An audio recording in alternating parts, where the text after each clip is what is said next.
Friendo, Steve here. And Larson. And welcome back to Steve and Larson's Pro Wrestling Podcast, ruining pro wrestling podcasting since 2014. It's Friday. We're doing a count out today because, of course, recently the release of R-Truth and then the subsequent bringing back of Ron Killings led us to think, hey, it'd be kind of cool if we took a look at other bizarre releases in the history of WWE, and there are quite a few of them. We found 10 for this episode. Our SmackDown review is going to be going down on Monday. I got a bunch of stuff going on today. We're filming this on Thursday. I got a bunch of stuff going on Friday, so I can't do the SmackDown review. So we get Friday night off. Well, you get Friday night off. Well, you mean you have to work. You'll be doing stuff, but you don't have to work. Yeah, well, we're gonna be having fun. Like, it's my niece is graduating, and so we have like this. My sister rented a thing downtown, and we're gonna be doing stuff. Yeah. I'm supposed to be having fun tonight. Well, go have some fun then. We'll see if that works out. Anyways, so yeah, let's go ahead and kick this off with number 10. 10. Matt Hardy. This is back in 2005, and it was released due to a love connection. Well, love triangle. Disconnection. So, Matt Hardy, Lita were together for a while, and then Matt Hardy discovered that Lita was seeing Edge. Well, they're on the road. They're young. They're, vital. Their organs are just ready to go. It happens. Throbbing. And so this led to a series of events that led to Matt Hardy losing his job. Mm-hmm. A name that pops up in a lot of these. Sometimes people really casting the blame for their release, or at least leading to it. That name is John Lauronitis. Yeah. So we're going to hear his name quite a bit during the course of the show. So in short, Hardy discovered the relationship between Lita and Adam Copeland. He was upset about it. I guess he posted some stuff on social media about it. Apparently WWE blamed Matt Hardy for the story getting out there. And once it was out there that Edge and Lita were together, the crowds were awful towards Lita. Awful. Yeah. Awful. WWE ran with the heat that Lita and Edge were getting. That led to them being paired together on screen. And eventually Matt was brought back to the company after he was released, like pretty much right at the end of his 90-day non-compete. He was brought back. There was a fan petition. But in terms of the backstage aspect of it, WWE was like, hey, Matt, you got this out there. We don't like this social media online activity, so we're going to let you go. Dave Meltzer wrote a lot about it in that week's newsletter. It was April of 2005. There's a lot. Yeah. I mean, he describes it in a stunning move which could almost be described as morally reprehensible. WWE announced it was firing Matt Hardy. That's editorializing right there. That is editorializing. So Hardy got the call from Lauronitis that he was being let go. And apparently while Matt was not told the real reasons, he was simply told the company wanted to try out new talent. Yeah. And again, there's more here about... Oh, here we go. This is from the newsletter. Quote, at least by those in the company who were close to Hardy, this decision has put even more heat on Lauronitis, who has been a heat magnet for some time, with several echoing that this wouldn't have happened under JR line. One wrestler close to Hardy, another performer who would be more neutral, as well as a third employee with knowledge of inside politics, all pointed their fingers at Lauronitis, claiming he had been wanting Hardy out. And he goes into some detail about an angle that Paul Heyman had come up with for SmackDown, where Rey Mysterio was to be injured by Matt Hardy. Lauronitis apparently stepped in, or reportedly stepped in, said no to Matt Hardy, yes to A-Train. Yeah. And kind of predictably, nothing happened after that regarding the Mysterio A-Train story. It was just kind of dropped because, I mean, A-Train just he never really got momentum. Yeah, no, that never really happened. The train never really took off. Yeah, the Matt Hardy thing, the Edge and Lita thing, and I know they've talked about it pretty extensively in terms of how uncomfortable they were to be put in that situation. Yeah. They did obviously make the most of it. You know, like you said, the crowd, yes, absolutely awful to Lita, but the reactions were huge to them as a couple, and they really did lean into, you know, the heel aspect of it. And it is one of those things where you really feel for the performers because they were put in a position where they kind of had to do something. And obviously, you know, they weren't bad people. It's just situations happen and, you know, they run with it, but they're, you know, put on television as these awful people. But that being said, you know, you can't help but think a lot of the success that Edge had as a bad guy, which was, you know, the peak for him when he was winning the titles all over the place. Obviously the cash in as well, was, you know, a lot of it was due to the heat, the reactions they were getting from the crowd because of this. So, you know, they were, in terms of how they were able to take this situation and run with it as characters, they did a terrific job. You know, you got to feel for them though, because they probably never wanted this type. If you're going to get something, it sucks that you have to get it this way, you know? Yeah. And I think Matt has said that, like, by the time they released him and he was brought back or whatever, like, it was all water under the bridge and Edge and Lita weren't even together anymore. Something weird like that. I forget what it was. I watched it ages ago. Yeah. But yeah, no, I remember this, and, you know, they brought him back and it was a hot angle. And he was with the company for a while after that. So yeah, he was. He was. All right, let's move on now to number 9. Shane McMahon. So, like, this is when he came back in 2022 to rebook the Royal Rumble from scratch. Yeah. And feature himself prominently. So, I assume that what you have here is from the newsletter. This is from the newsletter. Again, Meltzer wrote a lot about it. Yeah. I remember when this got out, because that Rumble was awful. It's like, why is Shane in this so much? And why is he in the Final Four? It's a really poorly received Rumble. It was a very poorly received Rumble. So apparently Shane previously had worked on the Rumbles in 2020 and 2021 as kind of a producer, although that wasn't part of his official job description within the company. He was talent. He has a talent contract. Dude just likes Rumbles. I mean, who doesn't like Rumbles? I'm going to come in here and do Rumble stuff. So, but apparently in 2022, he came in like he ran the place and was trying to make it all about himself. Yeah. One person close to the situation described to Meltzer as, quote, he was unprofessional, likes of which Vince had no options but to fire him. So apparently, if you picture this scenario where Shane, as role of producer, was trying to do stuff seemingly to get himself over, Vince trying to, you know, book out the Rumble. And, of course, Lesnar's in it. He has input. So you have Shane saying this, Vince overriding them, Lesnar saying this, Vince apparently more or less siding with Lesnar, but Shane wanting to do this. And it just sounds like a mess. And there's no. It's pretty obvious then if people were going out, like kind of figuring out what they were going to do as they were going through the curtain. It's not a surprise. This Rumble is an absolute mess. And the weird thing is, Shane was, if he had just showed up and did his bit, he had a Mania match in line with Seth Rollins reportedly that year. I think it was a chamber match. No, it was Mania. Okay, he was supposed to be involved in the chamber with Rollins. Involved in the chamber was maybe to lead to that the was Mania supposed match. to set up the Mania match. Okay, Yeah, no, you know, if he had just played ball, but, you know, the guy likes booking Rumbles.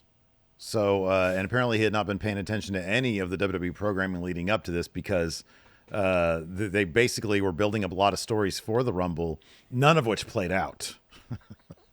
I remember us sitting there watching, being like, "Why aren't they addressing this? These two people are in the ring at the same time. Why are they not? Yeah. Why are they not going after each other?" There's a bunch of stories that they set up, and yeah, it's kind of crazy. So, yeah, eventually I think Austin Theory was replaced by. Austin Theory replaced Shane McMahon for the role that Shane was supposed to eventually have in the shows after this. Yeah. But yeah, he just came in, you know, said, this is my vision.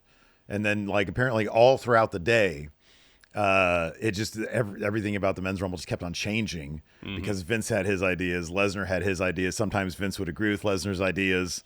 Because like Lesnar, it's kind of funny though that like obviously Vince wasn't going to fire Brock Lesnar for his ideas, but Shane is like, yeah, well, my son not quite the draw that Brock Lesnar is, so I'll fire him for coming in and trying to do all his shit. Yeah, there's an interesting note here from Dave because that was the Rumble that Bad Bunny was in. Mm-hmm, yeah. And he says the match was constantly changed all day, and since Bad Bunny was part of the match and WWE loves tie-ins with celebrities, he kept getting told different things all day long with the idea the confusion made the company look disorganized. Mm-hmm, yeah. Which, that's a fair assessment. Well, it was. It would. There's no look about it. Yeah, if No. just some rando talent can come in because he's a Nepo baby and just start like rebooking the Rumble, that's probably a problem. It's not the most organized place in the world. No, I mean, once again, another situation that proves that Shane McMahon is to the McMahon family what Kendall Roy is to the Roy family in the HBO series Succession. It's essentially a 1-to-1. It really is. It really is. It's such a 1-to-1. Yeah, and of course, Triple H is Tom. Yep. Mm-hmm. Terrific show. You guys check it out. Let's move on now to number 8. 8. Sergeant Slaughter. As we all know. Sorry, as old people know, Sergeant Slaughter was a major part of the G.I. Joe line of toys. I remember that. I actually sent in the things on the back of the cartons to send in to get the Sergeant Slaughter toy. The mail-in special the action UPC figure codes on the offer. back. Yeah. It's all a ploy to get kids to buy more toys. It was Slaughter. Wasn't there also like a Zartan? There was a Zartan, yeah. Like a mail-in Zartan? No, he was available at retail. He was normal? I thought there was like a weird, I don't know. Unless there was a different one that you could get. Because I got the Sergeant Slaughter and I got the Cobra Commander one you could only get in. Here's the thing. I'm actually talking kind of, out of my ass because I was not a G.I. Joe kid. I had a lot of them, including Sergeant Slaughter. So there's some ambiguity as to whether Slaughter was fired because he wanted to be in G.I. Joe or he kind of quit. At one point, he said he no-showed a show in Toronto, at which point he was fired. But basically, the situation was, given his gimmick, he was approached by Hasbro to be in G.I. Joe. He said, of course I'll do this. He went to Vince, said, Vince, let's do this. This is in 1985. Mm-hmm. And Vince says, sounds great. I can't let you do that. Yeah. And apparently part of it was that Vince just signed a huge deal with LJN to make the WWE toys. He's like, oh, that's a conflict of interest. I can't have you doing stuff with Hasbro when we have this huge deal with LJN. And he told Slaughter, you can do it, you just can't do it here. So then Slaughter said, all right, I'm out. And Vince says, no, you're not. Yeah. So that led to, whether Sergeant Slaughter no-showed shows, got fired because of it, if he quit. Essentially, he wanted a leave of absence, is my understanding. Vince denied it, and attorneys started talking back and forth. Huge thing. Mm-hmm. But, Sergeant Slaughter ended up leaving WWE. He went back to AWA for a spell in the 80s. Yeah, he did. Yeah.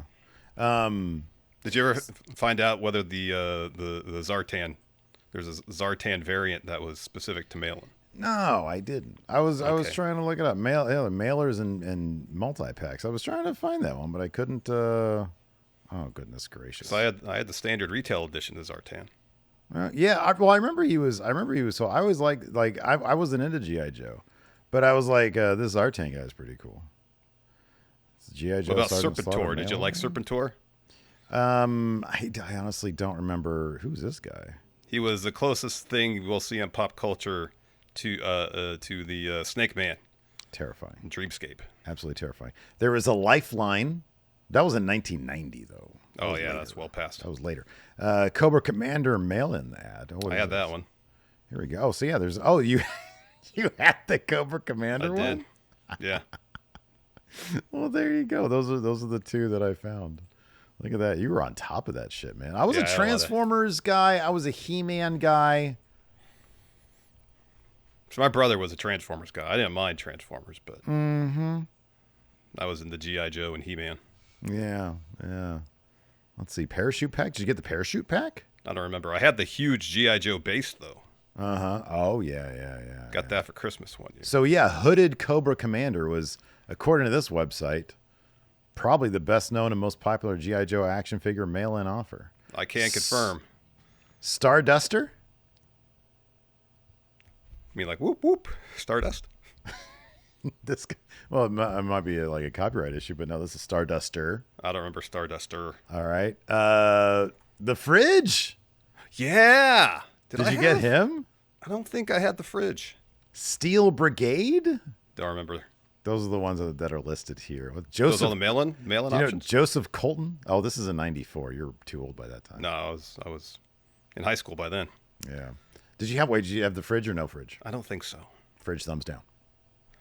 I mean, I like the Fridge. I just didn't think I have that. Yeah, who doesn't? Anyways, we've got a sponsor for this show today, man. So let's talk about them. Let's do it. Let's take a break, get to word from our sponsor, Tempo. Summer is nearly here, Steve, and with all the barbecues and road trips and family vacation and everything else I got on the schedule over the next couple months, thinking it might be tough for me, Larson, to keep up with my healthy eating habits with so much going on. You know me, I like to get my protein in every day. Oh, absolutely. Well, if you think you got to turn to easy meal solutions that may compromise your nutrition this summer, think again. Tempo makes staying on track easy, offering fresh, protein-packed meals that are ready to eat in just 3 minutes. Tempo's perfectly portioned meals take all the guesswork out of eating well, so you can maintain your healthy lifestyle without sacrificing taste or convenience.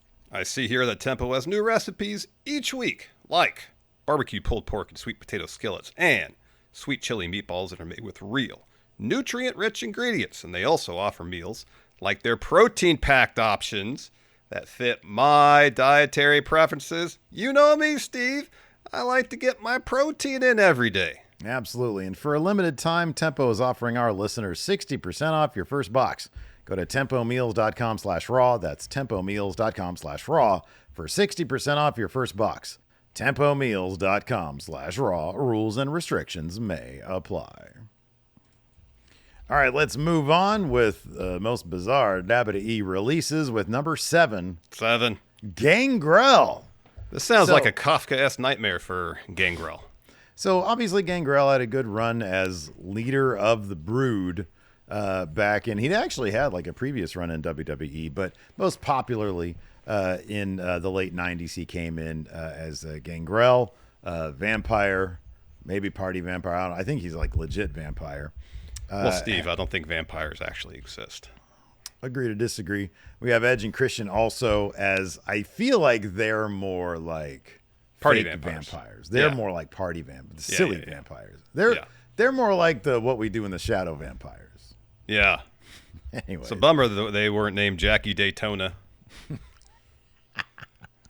What's another alias from that show? Oh man, I don't know. Oh man, I'm sure Nadja had an alias when she was working in the office in the last season. Yes. Anyways, so eventually Edge and Christian turn on Gangrell, and then Gangrell eventually comes in to get some injuries. Yeah, he busted neck. According to an interview with Gangrell, this is a fairly typical thing for WWE. You know, you get busted up, something gnarly happens, and in his case, like they were doing an MRI for the neck, which he said would have been about like 8 months for him to recover from. But they found something on the old noggin, on the brain, and that took a little bit longer. So he ends up there in Tampa. He ends up, once all that's cleared, he's cleared, ready to go. He shows up at a show backstage, and they're like, "What are you doing here? You're not even with the company anymore." He's like, "Yeah, I am. I've just been injured." And they're like, "Ah, man." So they end up giving his finisher to somebody else, and they released him. Fast forward now to 2004, and The Undertaker went back from being Dead Man Inc. to just Dead Man. He, decided, I'm not going to be owner, operator, self-employed, Dead Man Inc. I'm going to be an undead guy. And so I think he lost like a buried alive match with Kane. So that's why he came back as a dead person. So he shows up, and I guess he's feuding with like JBL or something like that. And so JBL hires Gangrel and Viscera to attack Undertaker. Well, they only ended up being on SmackDown for a little while, and they sent him home, and then eventually he was released again.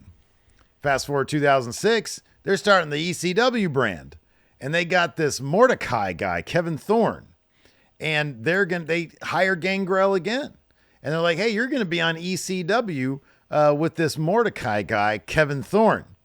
And so he's sitting there watching television on his couch. And again, this is another interview, dude. Sitting there watching television on the couch. He turns on TV, and he sees this Mordecai guy, Kevin Thorne.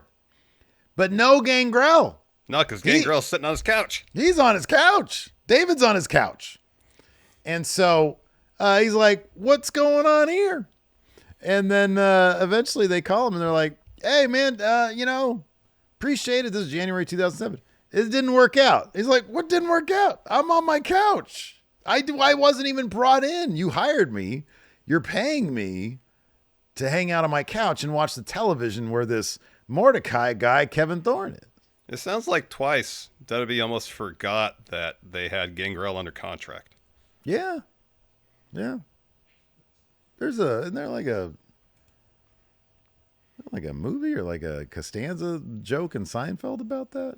They forgot. Shit. Didn't somebody forget that somebody was under contract? That sounds right. Doesn't that sound familiar? It's a Seinfeld That sounds thing, familiar. Yeah. I mean, there was that one time that he was fired and they just kept on showing up at work. This is kind of the opposite of that, though. This is the opposite. This is the opposite of that, though. It's funny, dude, watching so many, because here's the thing. Originally, there was like a rumor that made its way through message boards that Vince didn't like that Gangrel hadn't tucked in his shirt. And so, it was in 2000. And Gangrel had a match. He didn't tuck his shirt in, and during the course of the match, his shirt became opened. And, so his tummy was out. Right, Vince didn't like that and let him go because his tummy was there. Right, but we never, that hasn't been substantiated. In fact, he substantiated the opposite. Like, no, it had to do with, they just forgot about him when he was injured. And so that led us down sort of a rabbit hole of like, okay, well, what do we got here? And then he just keeps on talking about these different times he was hired and released. Without doing much of anything, if anything. Without doing anything, I'll be honest with you, man. I wouldn't mind being hired by a place to do nothing. And then they released me. I'm like, well, that was a cool, good 6 months of money right there. Yeah, all I had to do was sit on my couch. Yeah, right. Yeah, whenever that's a requirement. It's like you got to be on your couch for 8 hours a day. Oh, can I get up? Can you do like exercises while your butt's on the couch? Do I get half-hour lunch break and 15-minute breaks? Mm-hmm, yeah. So I can do something with myself during the course of that 8 hours, other than just Does he sit. get pee breaks while he's not being used? Again, that's a good question. These are all good questions, but we don't have the answers to them. So let's move on now to number 6. Emma. So of course Emma and her dude Riddick Moss were just released a couple of years ago, but back in 2014, she was at the Walmart and Hartford, Connecticut, near the headquarters. She was purchasing a bunch of stuff, one of which was an iPad, and she was at the self-checkout. iPad case. Sorry, iPad case. And she was at the self-checkout. And she rang everything up except for the iPad case. And then she left, and then she was arrested by loss prevention there. Apparently, Sean Ross Sapp, I think, reached out to Walmart. I think that was the name that I saw. And was like, she never should have been arrested because this is a simple situation where the clerk should have been like, hey, you didn't ring this one up because she paid for all the other stuff. You're sitting there at Walmart, you might be paying attention to somebody over there because there's a lot of weird people at Walmart. I know, I shop there a lot. And so she's ringing through stuff. She sees Steve here over there. She's like, what a fucking weird, this guy looks like Diddy Kong. She's like, what a weird looking guy. Somebody said that in our comments the other day. Says, really? They said he doesn't look like Steve, like John Cena. He looks like Diddy Kong. And I was like, what a great reference. Well, it was on our negative comments video, so maybe they're just playing. Gotcha. Or maybe I do. I don't know. Anyway, she's like, look at this Diddy Kong looking motherfucker. And then she just bags her stuff after thinking she, paid for everything. Yeah. And then she leaves. And they're like, get on the floor now. And then so in response to being arrested for forgetting to pay for an iPad case, WWE released her. Yeah. But then, almost as soon as they announced her release, they announced, thought about it some more. We're reinstating her. Yeah, because they, probably actually did some research into it. I know. Again, this is, I think, when Johnny Ace was probably running. Probably. It seems like the wrestling industry would have been so much better off if this guy was never like even born, you know? Like as a wrestler, what did he contribute? The dudes with that? No, that wasn't dudes with that. It was the dynamic dudes, him and Shane Douglas. Yeah. He invented the Ace Crusher. Kind of a cool move, though. Kind of a cool move, you know. But that's kind of it. Otherwise, the vast catalog of just this guy being kind of a piece of shit, yeah, to me says he probably just should never have been born. So yes, it definitely was a knee-jerk reaction to the reports that she got arrested. I wonder if they even knew what she was arrested for before releasing her. No, of course not. He was like, "Oh, it's an iPad," and they're like, "No, it's an iPad case." "Oh no, bring her back." That's where they drew the line. Yeah. It's like she stole an iPad. Yeah, it's expensive. They don't let you get iPads through self-checkout. You have to buy that at the electronics desk. You gotta wrangle somebody over. I'd like to buy that right there. You got to hope they have the right key, because if they don't, they got to find someone who does have the right key. That should be a mime. Look, this is me holding an iPad. No, don't quit your day job, Steve. Okay, I won't quit going in Raw. Let's move on to number 5. 5. Bray Wyatt. Yeah, so this was back in 2021. There was a good number of releases in the summer of 2021, and we hadn't seen Bray since the previous WrestleMania when he lost fairly surprisingly to Randy Orton. It was that cool bit with Alexa Bliss being on like that big gift box, and she had the goo. Yeah, the flowing black down her goo face. coming down. It was a very striking visual. It was a striking visual, really but Bray weird losing shit. that match made zero sense. Yeah, it didn't make any sense. Given that Randy Orton like lit him on fire. Mm-hmm, yeah. So it's pretty shocking. Well, when you say that, it kind of actually does make a lot of sense. Oh, all right. Guy got lit on fire, dude. But he came back. Bray did. Yeah. As Burt Fiend. But then he went through a metamorphosis and just turned back into regular Fiend because he didn't like the Burt Fiend outfit because it was super bulky and awkward looking. How am I supposed to wrestle in this, man?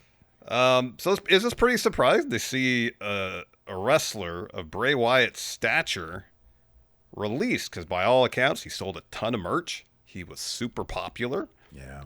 The Fiend Firefly Funhouse stuff, though, at times uneven, was interesting. And it was, I remember we were sitting asking ourselves, why would they release Bray Wyatt?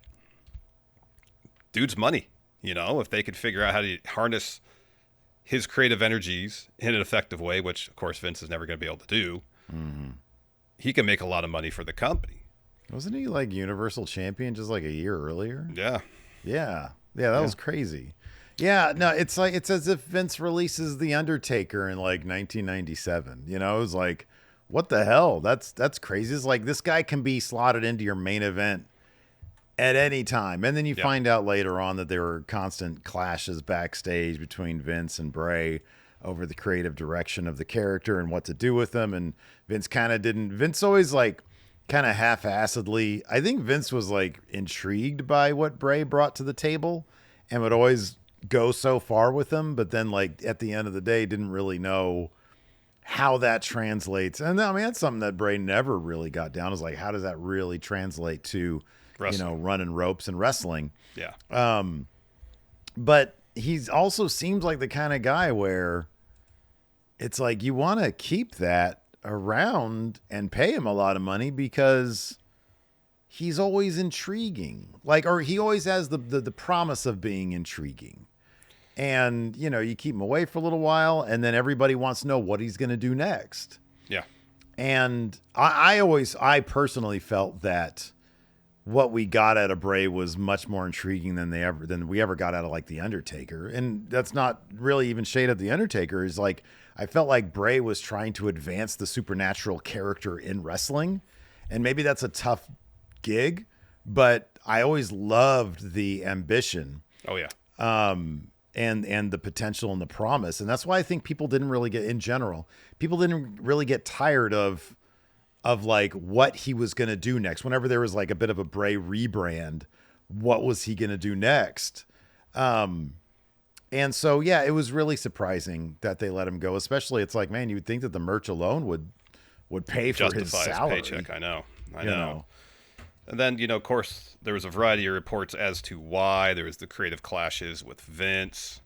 There was he was tough to work with. Apparently, he was dealing with some health issues then, and there was some problems with that. I saw this sentiment a couple times. This is what Meltzer said, and I think I saw someone else echo this too. He said it was just one of those things, but the argument against him was that, with the exception of Daniel Bryan, pretty much everybody he worked with got destroyed by him, was left for shit, and had to rebuild and had to turn heel. Of course, a lot of people pointing out Seth Rollins, their feud, when The Fiend won the championship. Yeah. We're two of the few people who made any effort to defend the Hell in a Cell match between them. We don't talk about that anymore. Oh, I'm not. Let's talk about it. Oh, no. I don't know if that's necessarily a fair criticism to lobby at or to put on Bray when it's a collective effort from creative. I'm sure he had some input, as did Seth, but I think Bray said or Seth said that what they wanted to do at Hell in a Cell, Vince overrode it, Mm-hmm. So it was a situation seemingly where everybody who feuded with The Fiend or Bray prior to The Fiend, they couldn't recover from that. Mm-hmm. Yeah. And then pinned the blame on Bray rather than, hey, how about some self-reflection here? Maybe the creative there didn't do Bray's opponents any favors. Yeah, I don't want to put words in anybody's mouth, but I wonder if the general idea might have been, what do we do? How do we proceed with this character? Because we always seem to find ourselves being written into a hole, and nobody ever likes how we get out of that particular hole. I can kind of, to a degree, understand that. But there was also a simplified version of Bray that really could have worked great. And that was, when he had the match with Cena at WrestleMania 30, where all you got to do is have Cena win that match by cheating, or have Cena lose the match. Because he wasn't willing to cheat. Yeah. Yeah. And it's I don't know, man. It's one of those things where there were some pretty obvious things they could have done with him. And, who knows how much of that was derailed by either Vince or, Bray had greater ambitions. But, you look at what they did with Randy Orton and him in the lead to WrestleMania in 2017, where he won the title, and people, hugely popular decision to put that title on Bray. And they had the WrestleMania match where the extent of it was projecting a bunch of bugs on the mat. And, it's there was a number of things they really could have done creatively to make that payoff a bit more interesting. Bray was promising satanic powers, and he just knew somebody in the truck. Yeah, right. So yeah, that one I remember being out of all the releases over the years, where it was oh yeah, they're not really using these people a lot. That was the single craziest one in my mind. When it was always the post WrestleMania releases. It's oh, these people are going. That one always was wow. Yeah. That's crazy. They couldn't find something for him to do. Yeah, that was absolutely nuts. That was nuts. It was. Yeah. It was pretty wild. Pretty wild. Anyways, let's move on now to number 4. Mandy Rose. Oh, my. So she got released because she had pictures of her bits on the internet. She opened up a site. What was it? Fan Time. Yeah, this was December of 2022. So she was NXT Women's Champion, had a title match on TV, and then seemingly out of nowhere lost the title after having it for 400 days. I'm this doesn't make any sense creatively. On TV, yeah, it was weird. Yeah, on TV, on regular NXT TV. And then within days, it was announced that she had been released because of the content on her Fan Time page. Yeah, right. Yeah. So I found this quote. It's Yahoo. Oh, she was on a podcast and talked about kind of the process that led to her getting released. I know she talked about it on the sessions with Renee Paquette. Yeah. Because I watched that, and she said, I don't know, go ahead with the quote. So she said here, she said, I did get a warning. It was the day before I got released, and I got my title stripped from me. So that was one warning. And I did take my site down that day, and the rest still happened and all that. So as she tells it, she was warned the day she dropped her title. She took her page down, and then nonetheless was released anyways. Yeah, that might have been because she mentions that, she heard through her lawyer, WWE Legal sent her lawyer word for her to take the thing down. This is what she said on the Renee thing, the Renee Paquette show. And then, yeah, and it's exactly as you just said it right there. It was basically the same thing she said there. Yeah, and she was making, money hand over fist. And ever since then, she's made, that release garnered so much publicity for her that she ended up making like basically Roman Reigns money off of that website. And I think it's still going strong. But yeah, no, that was crazy because it was like, you guys couldn't have like figured out a bit more of a compromise for this. She was doing really good work as NXT Women's Champion. Like it was kind of a rebirth for her after being given sort of a character on main roster who never really, they did the thing with Otis and it was comedic, and she would always, whenever she was given something to work with, you could tell there was more there. But like they didn't really give her much to work with beyond, just her looks. And then she gets to NXT and she's given a faction and she's basically being like, the face of the women's division. And her character was actually had a lot of depth, and the character was pretty interesting, and she could perform. She had a wide range in terms of what she could do in promos and whatnot. And her in-ring was growing leaps and bounds. It was like the perfect thing for 2.0. And then this all happened. It was like, whoa, what the fuck? Why did she just lose it? And then she gets released because of, people are afraid of the human body. That's why, It was Roxanne Perez she lost the title to. That's what I thought. Yeah, that's what I thought. Yeah. And it was the very next day she was released. All right, man. Let's talk about number 3. 3. Bret Hart, the Hitman. So, of course, this is obviously one of, if not the most famous incident of contract negotiations gone wrong in a wrestling ring, the Montreal Screwjob. Yeah. So the story, as I remember it, is Bret signed this massive, 10-year, $25 million contract with WWE, in '96. I think it was a 20. Wasn't it like a 20-year, 20 It was a long-term deal for a lot of money. Yes. Yeah.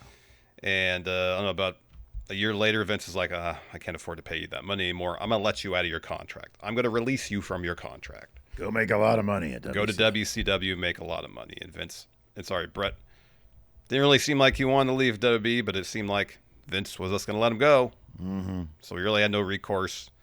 And famously, they could not come to agreement as to when Bret would drop the WWE Championship. Vince wanted him to do it at Survivor Series against Shawn Michaels. Bret was like, I am not dropping that title to Shawn Michaels. I'll drop it to anybody else. Not Shawn. Definitely not Shawn in Canada. No. Yes. And we all know how the rest of that played out. Yeah. Yeah. Now the only question is, was it a work or a shoot? Come on, Steve. A lot of people say it could be a fakey fakes. Do you think nearly 30 years after the fact, if this was a work, Bret wouldn't have said something about it by now? You know what's funny? Is that I feel like Bret's not the one to worry about here. Vince Russo. I think he'd say something just to get the attention, yeah.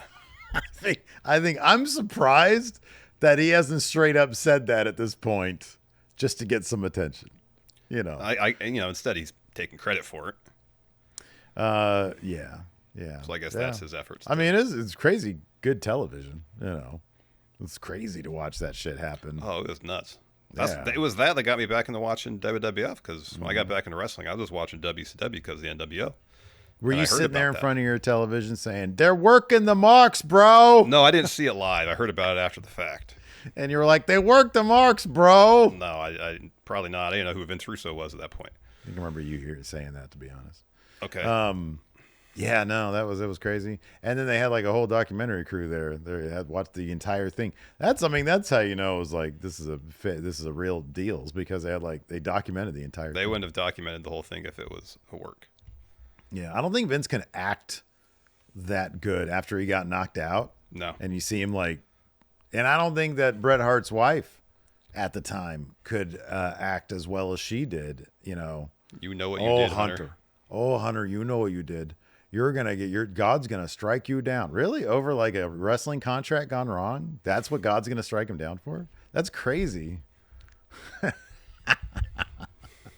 I feel like it has to be a bit more egregious of a crime for God to strike you down than for Hunter to like suggest on the phone, hey, this guy doesn't want to drop the title. Maybe we should just like, take it off him. Oh, man. I don't know. I'll tell you, Steve. I'll tell you. God, has God stricken him down yet? I don't think so. In fact, he's become wildly successful. You know what he should have said? What was her name? Do you remember Bret Hart's wife? I don't remember what her name was. He should have said, it's all part of the show, man.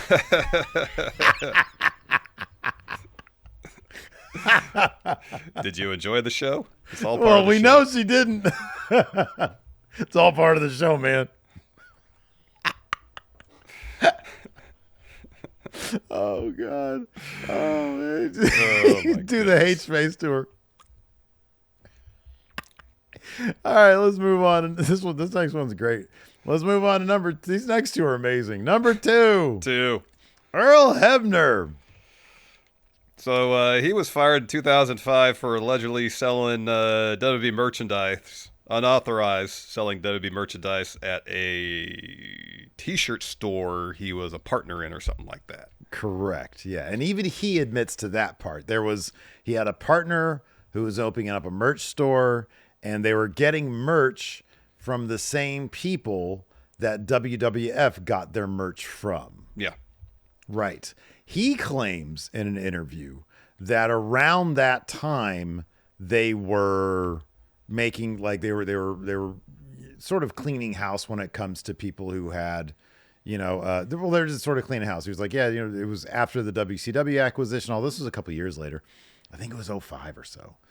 It was 05 when he was let go, yeah. Okay, yeah. And so he claims that John Lauronitis didn't like his brother, and they want to release them both. And so they did that. And Earl's thing was, why would the merchandise story is ridiculous because why would I risk a $250,000 a year job for a $12 t-shirt? And so that's him on the record saying it wasn't because of the merchandise. Conrad on the Pritchard show, Conrad Thompson on the Bruce Pritchard show, asked Bruce about it. And the delineation between the two, or the separation, is funny because Earl just said, well, we were getting stuff from the same place. But like Bruce claims that there is some sort of like embroidery business happening where like a bunch of the wrestlers, or Conrad brings up the rumor that a bunch of the wrestlers were getting embroidered merch from Earl and his guy. And that was like one of the main issues. Like it was custom merch, apparently, not from the same people that WWF got their stuff from. And Bruce claimed to not know why he actually got released or fired or whatever. But he was like, yeah, I know that he was working with some embroidery place. And that was like a major sticking point in all this. So I don't know how embroidery comes into this situation. That's interesting. Yeah. It's a mess. But Hebner puts it on John Lauronitis for wanting to get rid of his brother. And so to get rid of his brother, he had to get rid of him too. But then there's like rumors about, bootleg merchandise, I guess.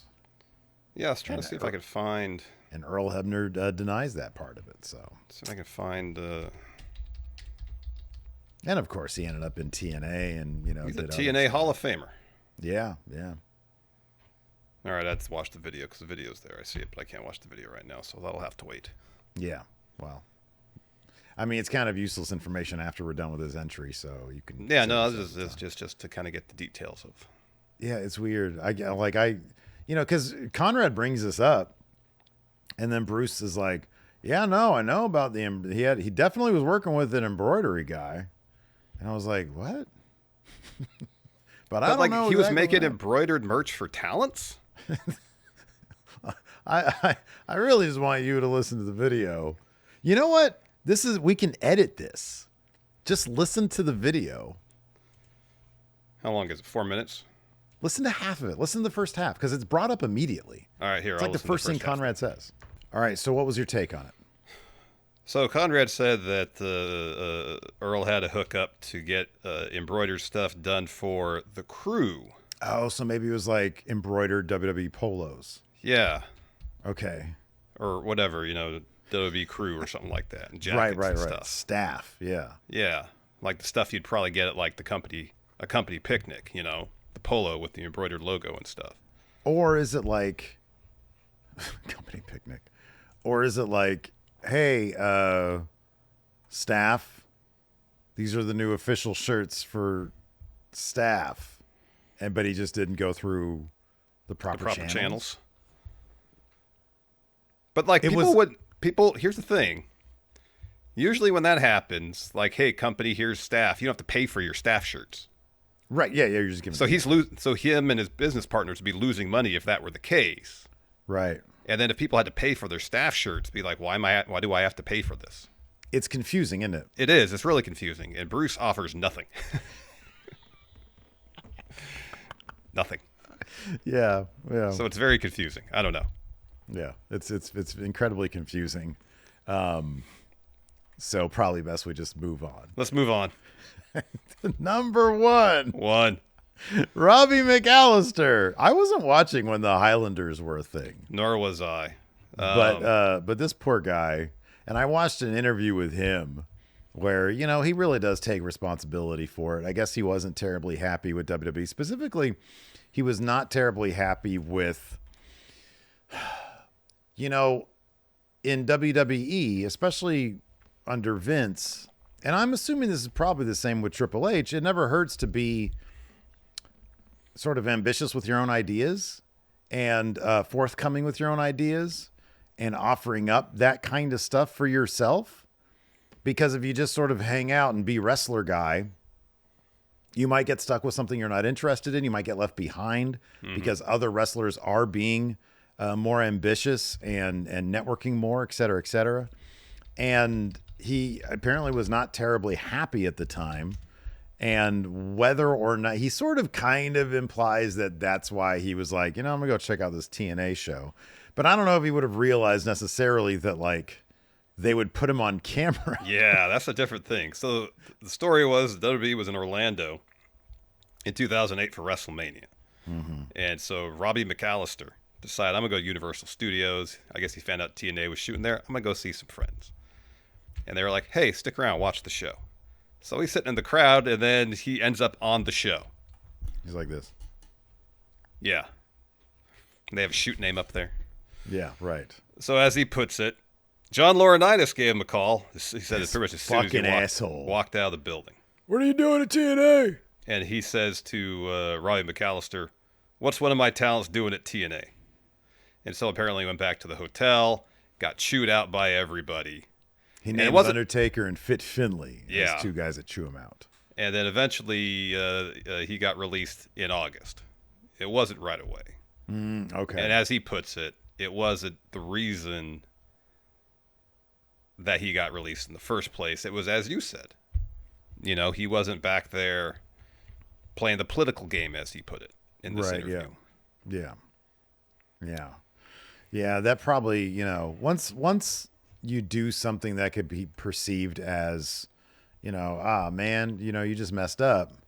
I wonder, even though he didn't get released right afterwards, if he probably dug himself into a hole by doing that, because then you have like a little bit of negative perception on yourself. And unless you really endeavor to get out of that, to change that perception around, then it might be difficult to advance further in the company.